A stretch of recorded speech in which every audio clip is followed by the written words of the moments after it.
Menteri lapornya ke Seskap. Ada seorang pemimpin ormas yang kita tahu juga di Tenggarai sering melakukan tindakan-tindakan kekerasan, menghadapnya ke Seskap. Jadi salah berpikirnya, oh ASN ternyata emang nggak boleh mengkritik ya.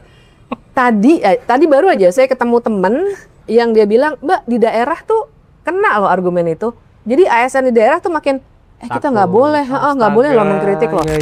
Misalnya yang melaporkan Ferry Amsari itu kan kita bisa lacak ada sebuah organisasi tani yang dulunya diketuai oleh Prabowo sendiri gitu misalnya. Nah artinya kan bolehlah kita jadi bertanya. Ini bukan negara tapi ini terafiliasi dengan aktor negara. Orde Baru. Orde Baru. Karena dulu Soeharto itu ditopang oleh kita suka bilang ABG. ABRI, birokrasi dan Golkar. Jadi memang birokrasi itu dulu tangannya Soeharto. Yang ikut demo knockingnya Trump itu banyak banget ASN-nya Amerika Serikat. Yang turun ya itu, turun ke jalan. Jadi memberikan label itu dalam rangka merusak narasi. Makanya perhatikan narasi-narasi dari presiden sendiri adalah ya antek asing, terus ini teroris dan lain sebagainya.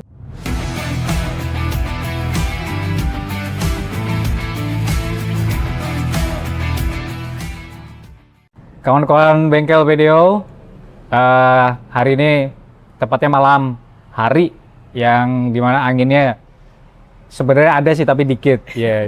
Cuacanya memang agak panas sih belakangan ini nih, sepanas kondisi situasi bangsa kita hari ini. Iya, itu ya Mbak ya. Bercanda. Tapi gitu ya, tapi nanti kalau Mbak Fitri jelasin, sepertinya situasinya memang benar-benar memanas gitu ya. Iya Mbak ya. Apalagi soal tata negara kita. Ada beberapa kawan kita nih Mbak ya. Bahkan kalau kita nyebutnya nih suhu lah di beberapa hal gitu ya kan kayak udah Ferry Amsari itu kita sebutnya ya sering ngajarin kita tuh mentoring soal hukum tata negara kayak gitu. Ada Sofil Mujani juga yang di riset ya ibaratnya namanya udah nggak asing lah. Terus kemudian terakhir Pak dosen Ubedillah Badrun dilaporin juga sering sama mahasiswa. Betul. Sama anak-anak. Jadi kita nggak asing lah dengan nama-nama itu. Nah sekarang mereka nasibnya sepertinya kok nggak jauh beda dengan para pengkritik-pengkritik yang lebih dulu pernah dilaporin gitu ya. Kan dulu kita punya kan Mbak sejarah atau riwayat dikit-dikit dilaporin kayak gitu. Nah Mbak Fitri ngeliat situasi hari ini kayak gimana Mbak? Ya itu memang kita harus melihatnya sebagai suatu rangkaian besar tentang cara membungkam orang. Jadi kalau kita baca buku-buku tentang otoritarianisme, ada macam-macam lah. Ada yang autocratic incorporated, autocracy incorporated, ada how democracy die yang terkenal banget.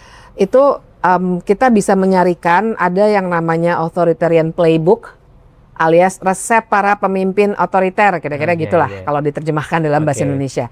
Nah itu salah satu resep yang paling sering dipakai adalah untuk membungkam oposisi dan orang-orang yang mengkritik. Tentu saja, karena karakter otoritarianisme justru di situ. Kalau demokrasi yang pengawasannya dihilangkan, itu kan secara teoretik sudah menjadi otokrasi gitu ya. Jadi bukan demokrasi lagi. Tapi kalau dia kemudian sudah aktif menyerang oposan mereka, masyarakat sipil yang mengkritik, partai politik dan seterusnya, maka dia sudah masuk dalam kategori otoriter. Makanya menurut saya sih, kalau saya udah dalam beberapa bulan ini saya udah bilang udah nggak usah malu-malu. Ini bukan regresi demokrasi, ini bukan democratic backsliding, ini otoritarianisme. Oke, kita balik lagi ke situ. Panas ya? Jadi panas benar. Jadi kita terakhir kapan sih Mbak lekat banget dengan situasi otoriter? Iya waktu zaman Soeharto. Zaman Soeharto. Artinya kalau saya kan waktu itu masih kecil banget ya Mbak. Masih kecil ya? Masih unyu-unyu. Nah itu artinya Mbak Fitri mungkin waktu itu ngerasain lah ya. Dan mungkin di ujung Soeharto tuh saya lulus kuliah. Nah apakah sekarang itu situasinya memang seperti yang dulu gitu ya? Otoriter itu? Sangat-sangat mirip. Jadi salah satu ciri terkuat otoritarianisme memang itu ketika nggak ada yang boleh mengkritik gitu, karena mengkritik itu kan sebenarnya kita lagi mencoba mengungkap kebenaran, ya kan, membongkar apa sih yang dibalik suatu hal yang kita tahu nih secara akal sehat nggak bener nih gitu. Nah pemimpin yang otoriter itu dia kan sebenarnya sudah nggak mau diawasi, sudah otokrasi tadi kan, DPR kita makanya sudah dikooptasi juga, nggak ada lagi yang bisa mengawasi pemerintah gitu. Nah, jadi tentu saja mereka kemudian merajalela dengan kekuasaannya yang semena-mena. Kekuasaan semena-mena ini nggak main-main, kita bisa jelaskan, semua bisa dijelaskan. Misalnya bagaimana kritik kita yang luas soal makan bergizi gratis, dan toh sekarang lagi diperdebatkan di Mahkamah Konstitusi. Kritik kita juga soal dari segi hukum tata negara aja nih. Saya tuh dan saya yakin semua apa yang ganjil kira-kira semua dosen hukum tata negara pasti lagi pusing cara ngajar hukum tata negara. Karena sekarang semua ditabrak aturan main. Contoh aja, hanya pada masa Soeharto lah nggak ada semacam pembagian kekuasaan yang lebih jelas, bukan hanya kekuasaan tapi juga pembagian tugas dan fungsi. Itu yang namanya good governance kan. Masing-masing menteri itu ada portfolionya. Nah sekarang bayangkan kita punya seorang sekretaris kabinet, dan ini fakta ya yang saya bicarakan ini karena semua bisa dilihat di media sosial dan di media massa. Ada di situ. Menteri lapornya ke Seskap.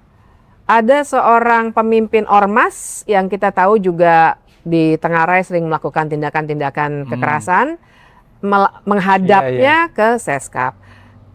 Direktur BUMN menghadapnya ke Seskap dan seterusnya.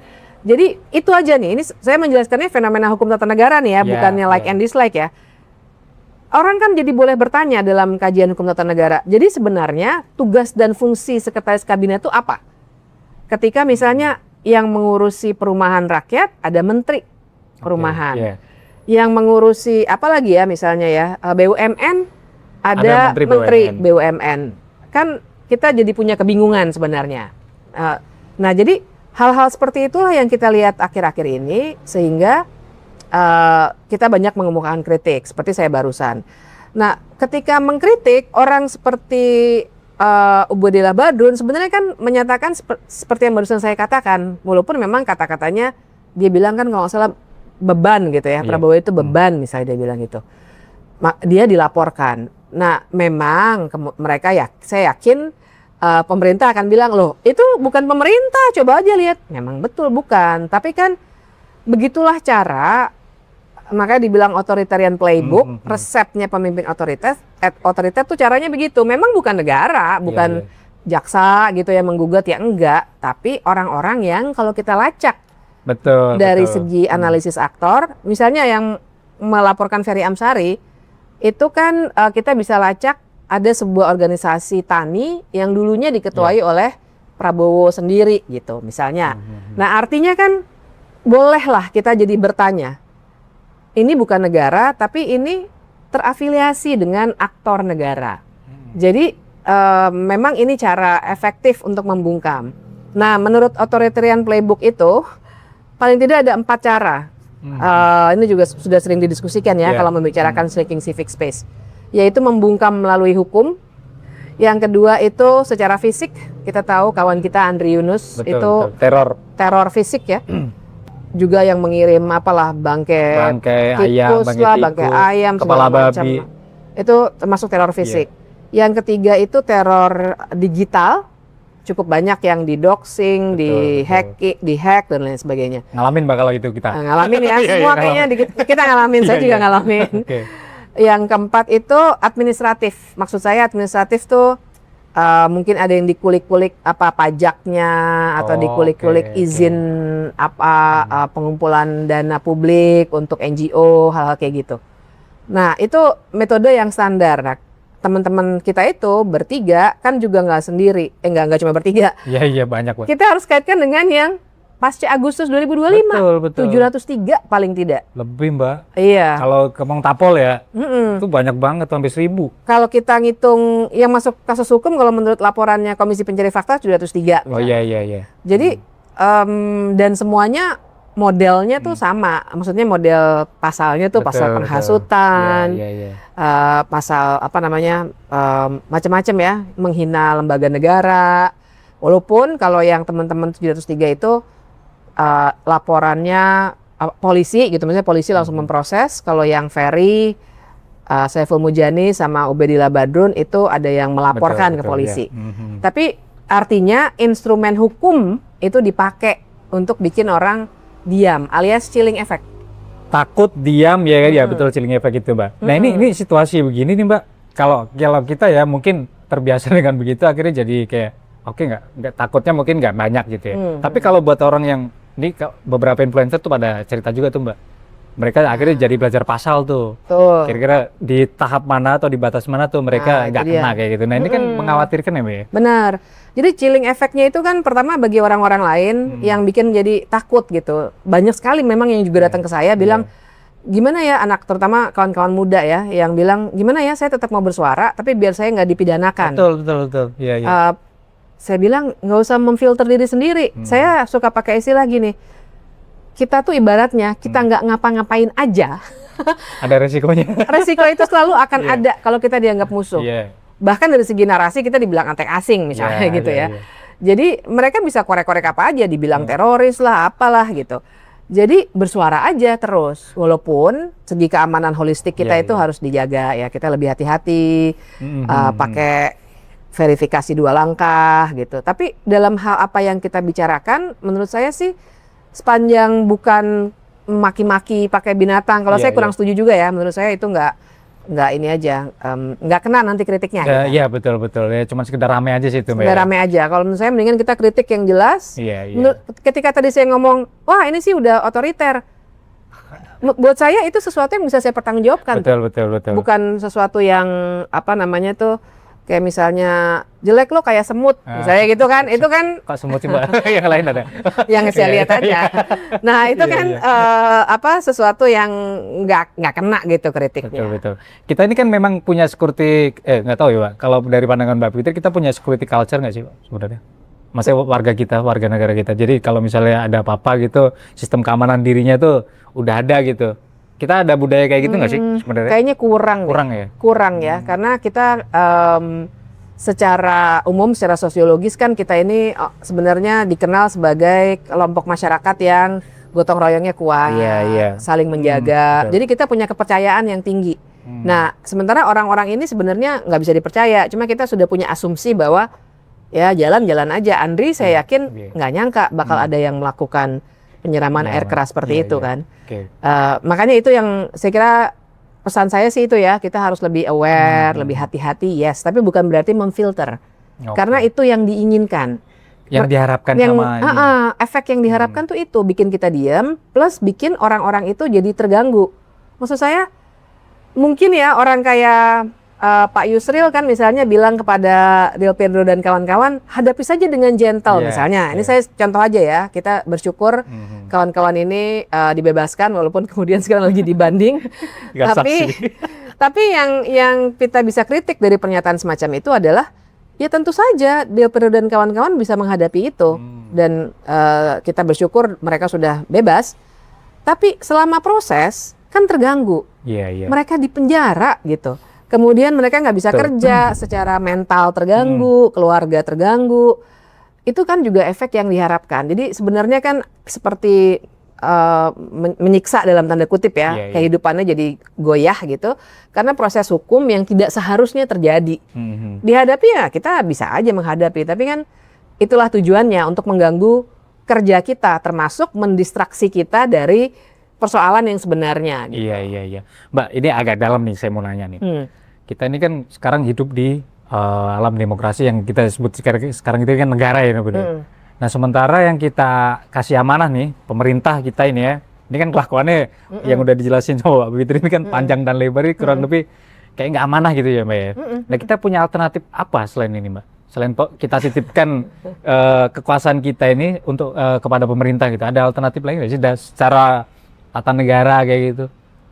Secara tata negara sih menurut saya memang sudah buntu tuh. Sudah buntu ya? Iya, maksud saya gini, secara tata negara dalam arti kalau struktur pemerintahan dan konfigurasi aktor tidak berubah, ya nggak bisa ada alternatif.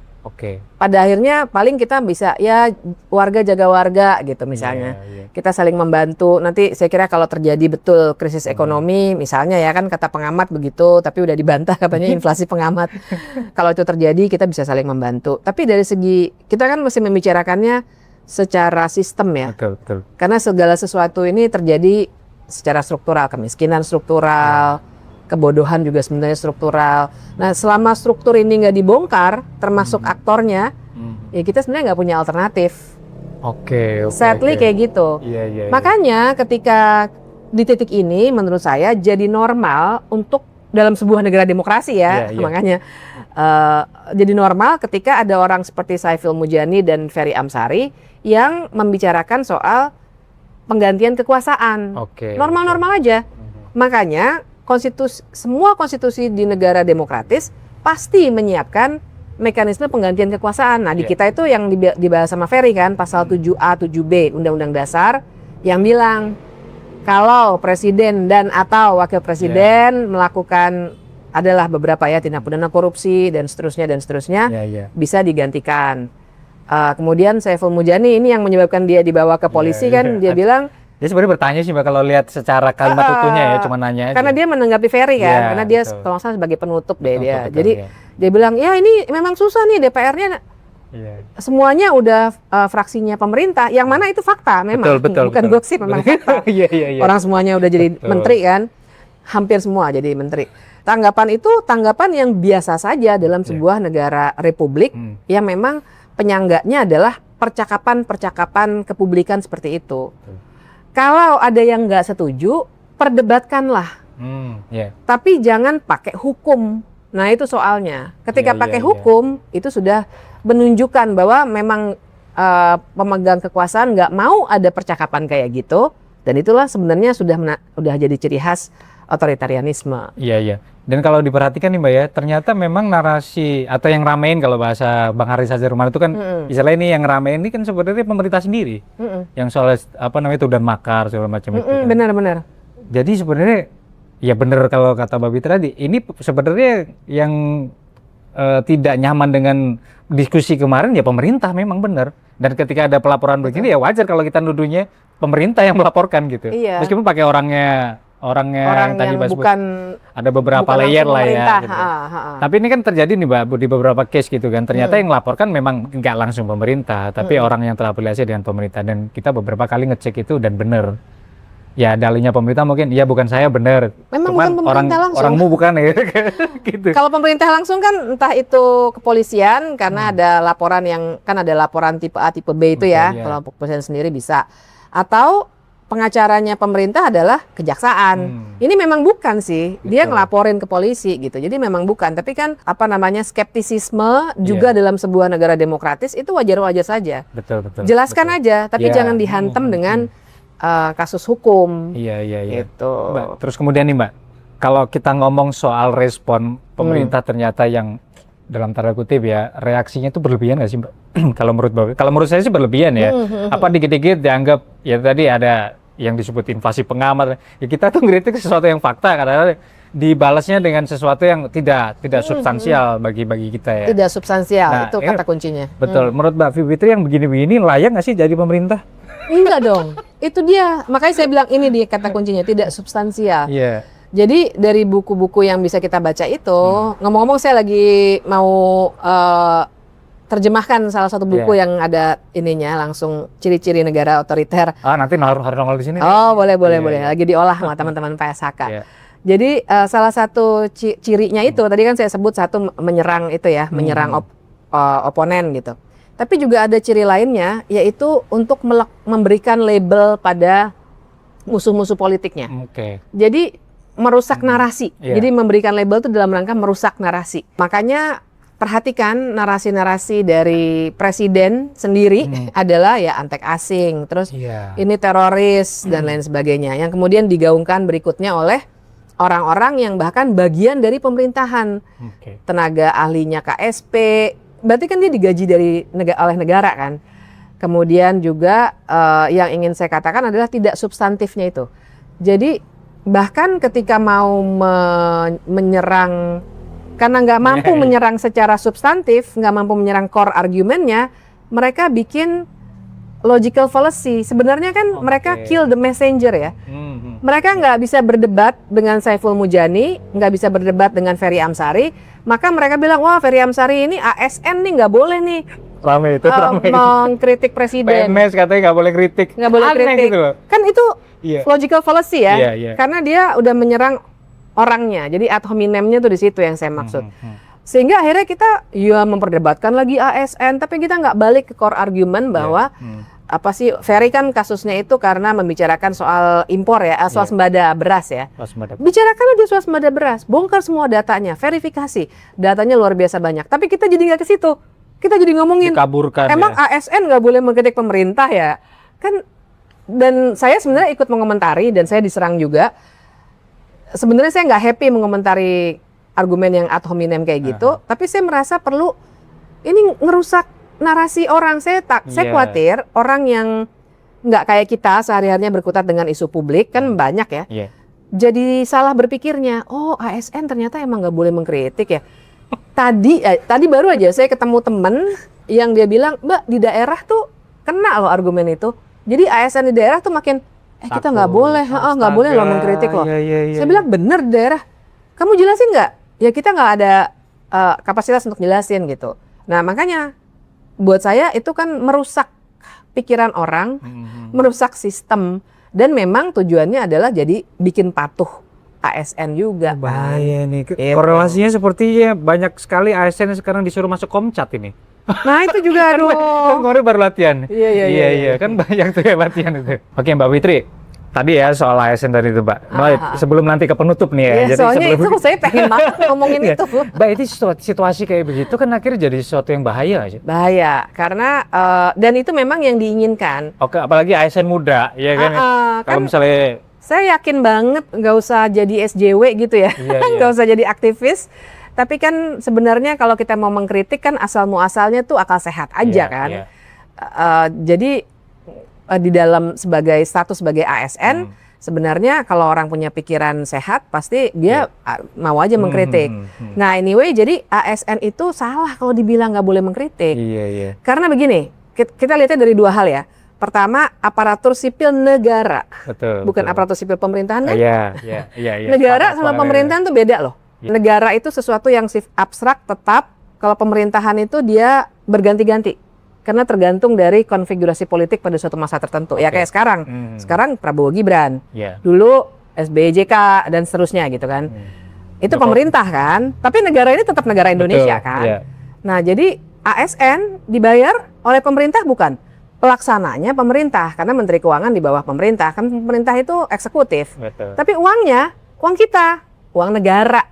APBN. Masuknya dari pajak warga. Jadi dia tidak menghamba pada pemerintah. Nah orang yang berusaha membantah saya di X itu dia bilang katanya ini gimana sih orang HTN nggak ngerti sistem pemerintahan. Nah itu keliru banget. Sistem pemerintahan presidensil, betul presiden itu punya kekuasaan yang besar. Dia kepala negara sekaligus kepala pemerintahan. Tapi kan kita ini bagaimanapun republik ya. Bukan kerajaan. Betul. Jadi kepala negara dan kepala pemerintahan itu relasinya dengan kita bukan kita hamba sahaya dia raja. Tapi sebenarnya kita yang memilih dia. Emang kita milih Prabowo kan? Walaupun mungkin secara faktual kitanya nggak milih, tapi dari sistem pemilihan gitu. Kita siapa ya? Kita siapa ya? Artinya dia diberi amanah oleh kita. Nah, ketika dia memberikan pekerjaan kepada ASN, dia memberikan pekerjaannya dalam konteks tugas dan fungsi yang spesifik kan. Dosen yang ASN, kalau saya memang bukan ASN ya. Dosen yang ASN ya tugasnya mengajar misalnya gitu. Udah. Nah, tapi bukan berarti seluruh aspek kehidupan dosen yang ASN itu seperti hamba sahaya terhadap raja. Aspek keduanya, saya pengen sedikit mengulas soal jangan lupa bahwa tradisi membuat ASN patuh itu lumayan khas Indonesia. Masih ada konteks keindonesiaan dari sejarah Soeharto. Orde Baru. Karena dulu Soeharto itu ditopang oleh kita suka bilang ABG, ABRI, birokrasi dan Golkar. Jadi memang birokrasi itu dulu tangannya Soeharto. Jadi kita punya semacam sejarah, jadi sudah terinstitusionalisasikan yang membuat ASN itu tunduk. Kan dulu kan ASN kan harus, bapak saya dulu PNS ya. Golkar. Harus nyoblos Golkar. Bapak saya juga PNS, Mbak. Jadi di rumah ada rompi Golkar. Iya ada, saya juga. Ibu saya jadinya Dharma Wanita, ya kan. Standar, kayaknya semua begitu. Begitu, ya. Sehingga kalau kita lihat di negara lain, di Amerika, di Jerman, itu memang yang ikut demo knockingnya Trump itu banyak banget ASN-nya Amerika Serikat, yang ya, turun ya itu, yang turun ke ke jalan. Karena buat mereka nggak jadi soal. Di kita kan ada Korpri dulu ya kan, dan Iya, segala iya. macam zaman Orde Baru. Karena sejarah kita begitu. Dan sekarang mau lagi dibuat balik lagi ke Orde Baru dengan bahkan membuat mereka mengalami pelatihan militer Iya, ya kan. Komcat. Lagi rame tuh, Mbak. Oh, itu juga soal lain tuh. Tapi itu yang mau dibalikan semuanya. Makanya saya bilang ini udah benar-benar kita balik lagi gitu ke otoritarianisme. Ngeri ya, Mbak? Ngeri menurut saya. Jadi situasi ya kalau berkaca di zaman Orba memang ya PNTN nggak berkutik untuk bukan malah mengkritik, ngomong soal pemerintah aja nggak berani. Nggak berani dulu. Sekarang apalagi kalau kritik kan bahaya dulu itu selevel PNS ya. Kalau misalnya sekarang ASN, nah Mbak, bedanya PNS sama ASN juga beda kan penyebutannya ya? Istilahnya. Penyebutannya aja kalau ASN itu secara keseluruhan, nanti di dalamnya itu ada yang PNS, ada yang PPPK itu loh yang pakai kontrak. Betul, P3K, P3K. Atau itu pun dibagi lagi P3K antar waktu sama paruh waktu ya. Betul kayak gitu. Tapi secara umum undang-undangnya pun kan ASN istilahnya. Gitu. Oke Mbak Fitri, ada penutup nggak dari Mbak Fitri? Misalnya nih kita mau dibawa kemana sih Mbak sekarang ini dengan situasi yang saat ini gitu. Kalau misalnya kita disuruh milih secara positif dia, kita mau berpikir yang progresif itu seperti apa sih kayak? Apakah memang situasi negara ini nggak bisa diselamatkan? Iya. Ya jadi sebenarnya itulah kalau misalnya tadi pertanyaannya ada jalan keluar nggak sih? Saya bilang kan nggak ada jalan keluar kecuali mengganti sistem dan konfigurasi politik. Jadi menurut saya kalau sekarang kita harus berupaya sesuatu, ya harus berupaya ke situ, membangun semacam gerakan sosial sampai dengan kita bisa mendorong perombakan sistem itu dan perombakan konfigurasi politik. Nah, jadi dengan konteks itulah sebenarnya saya setuju dengan percakapannya Saiful Mujani sama Ferry Amsari di Halal Bihalal itu. Wajar aja kita membicarakan itu. Nah, jadi saya mau bilang sebenarnya kalau sekarang balik lagi ke soal awal, Saiful Mujani misalnya mau dibawa ke pengadilan, sebenarnya sih menarik juga ya. Sama kayak kasus Haris dan Fathia kan. Pada akhirnya nanti di pengadilan kita akan buktikan. Dan di situ terungkap banyak hal gitu ya, yang publik nggak tahu akhirnya jadi tahu. Iya. Gitu. Jadi sebenarnya para pelapor itu bunuh diri. Karena menurut saya kita seperti kasus Haris Fathia persis, nanti kita ungkapkan Saiful Mujani itu datanya ini loh. Nih kesalahan konstitusionalnya Prabowo yang bisa membuat dia mengalami penggantian di tengah masa jabatan yang di dalam konstitusi memang tersedia. Kan jadi terungkap semua. Betul. Mau emang kayak gitu. Jadi Mahkamah Rakyat itu nanti ya kan, jadi Liga Keadilan istilahnya begitu ya. Oke Mbak Fitri, makasih banyak udah mampir di bengkel Mbak untuk kesekian kalinya. Iya. Jadi apa yang disampaikan Mbak Fitri sebenarnya clear banget ya guys. Jadi kalau misalnya ada yang bertanya Mbak Fitri ini, apakah antek asing gitu? Ya nggak masalah sebenarnya, orang Pak Prabowo juga ngambil dana dari asing apa ya? Iya, saya anteknya Tio. Enggak, kadang-kadang istilah antek asing itu buat kita apa ya Mbak ya? Jadi kayak ini sih, pemerintah nyinggung kita, padahal pemerintah ngelakuin itu sendiri gitu. Dia juga antek asing sebenarnya pemerintah. Lihat aja BOP. Iya, investasi juga banyak dari asing. Nah, sebenarnya antek asing tuh lu dah. Kira-kira gitu ya Mbak ya? Ya nggak apa-apa lah, sama-sama antek asing lu. Bisa sih, bisa. Soalnya duitnya lebih banyak, kita ya ala kadarnya gitu kan ya. Makasih Mbak udah mampir. Sama-sama. Kawan-kawan bengkel, ketemu lagi di episode berikutnya, reparasi tanpa basa-basi. Thank you Mbak. Yuk.